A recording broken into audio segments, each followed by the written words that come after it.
Let me say this first. I didn't think I was doing anything wrong. I thought I was being responsible. I thought I was being smart. I thought I was choosing the future. But what I didn't realize was that every dollar I chased was quietly costing me something I could never buy back. This is the story of how I chose money over my family, and how that one decision changed everything. The dream. I grew up watching my parents struggle, bills on the table, arguments whispered at night. That look adults get when they pretend everything is fine, but it isn't. So I made a promise to myself early on. I will never live like this. Money wasn't greed to me. Money was freedom. Money was security. Money was the answer to every problem I had ever seen. And when I finally got my chance, I took it without hesitation. The opportunity, the offer came suddenly. More money than I had ever made. Long hours, high pressure, constant travel. But there was one condition. I would barely be home. When I told my family, the room went quiet. My partner smiled, but it didn't reach their eyes. My parents asked careful questions. My kids just asked one thing. Will you still come to my games? I said yes. I meant it at the time. The first signs. The money started coming in fast. New phone, better car, bigger apartment, nice dinners posted online. Everyone said, "You're really making it." But at home, missed birthdays, video calls instead of hugs. "I'll make it up to you" became my favorite sentence. At first, they understood. Then they stopped asking. Distance grows. You don't notice distance when it happens slowly. Conversations became shorter. Silence lasted longer. Arguments felt colder. One night, my partner said, "You're here, but you're not really here." I laughed it off. I said, "This is temporary." I said, "I'm doing this for us." But deep down, I knew I was choosing work every single time. The moment I ignored, the turning point came quietly. A family emergency. I was on a business trip. A huge deal was on the line. They asked me to come home. I checked my calendar. I checked my emails. I checked the money. And I said, "I can't right now." That night, I closed a deal worth more than I ever imagined. I celebrated alone in a hotel room. The cost. When I finally came home, something felt off. The house was quieter. The laughter was gone. The warmth missing. My partner looked tired, not physically, but emotionally. They said,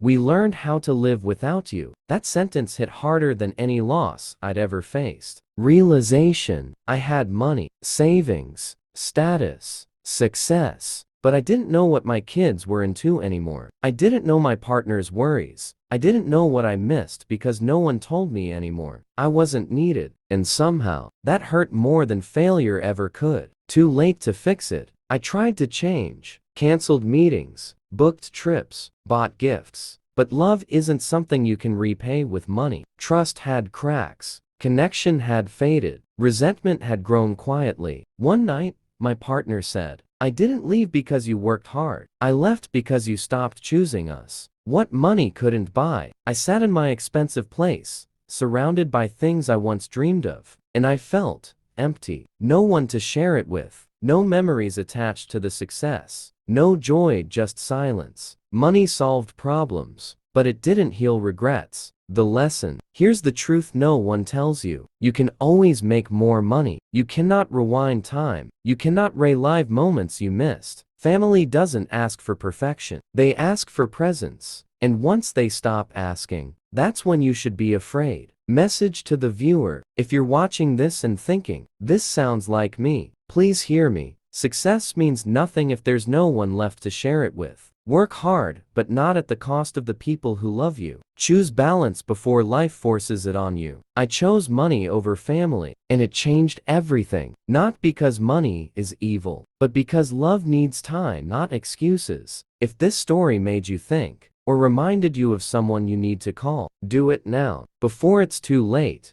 If I was about the choice, this part is about the price. Because after the money came, after the success, after the silence, life didn't pause to let me fix things. It moved on without me. The empty win. People think the hardest part is losing family. It's not. The hardest part is waking up one day and realizing you got exactly what you worked for, and it still wasn't enough. I had the job, the income, the lifestyle, but there was no one left to celebrate with. The quiet house. Silence sounds different when it's permanent. No arguments, no laughter, no background noise of life happening. Just me, and the echo of choices I couldn't undo. I used to complain about chaos. Now, I would have given anything to hear it again. Trying to buy back time. At first, I did what I always did. I tried to solve it with money, gifts, trips. Let me help you financially. But money doesn't say, I'm sorry. Money doesn't say, I was wrong. Money doesn't replace years of absence. It only reminds people why you were gone. The awkward reunions. When I finally saw my family again, it didn't feel like home. Hugs were stiff. Conversations were polite. Everyone acted like nothing was wrong, which somehow felt worse. I realized something terrifying. They had learned to live without me, and they were good at it. The truth I avoided. One night,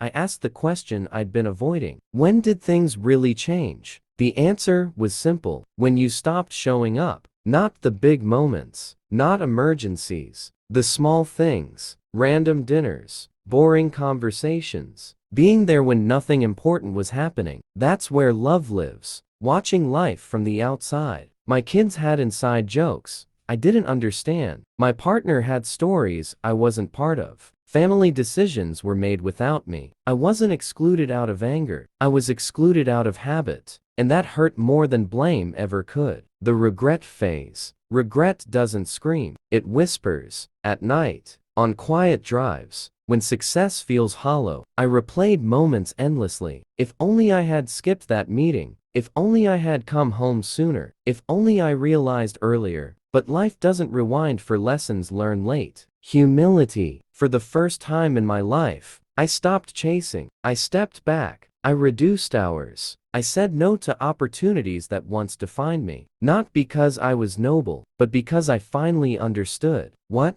I was actually losing. Slow rebuilding. Rebuilding didn't look dramatic. It looked boring. Listening more than talking. Apologizing without defending myself. Showing up with no expectations. Some days, progress felt invisible. Some days, it felt pointless. But consistency mattered more than promises. What healing really looks like. Healing wasn't forgiveness overnight. It was tolerance, then comfort, then cautious trust. Not everyone came back. And that's the part people don't like to talk about. Sometimes, you don't get a happy ending. You get accountability. The real definition of success. Success used to mean money, status, being admired. Now it means being present, being reachable, being chosen not for what I provide, but for who I am. That version of success doesn't look impressive online, but it feels right. Message to the viewer: if you're still grinding,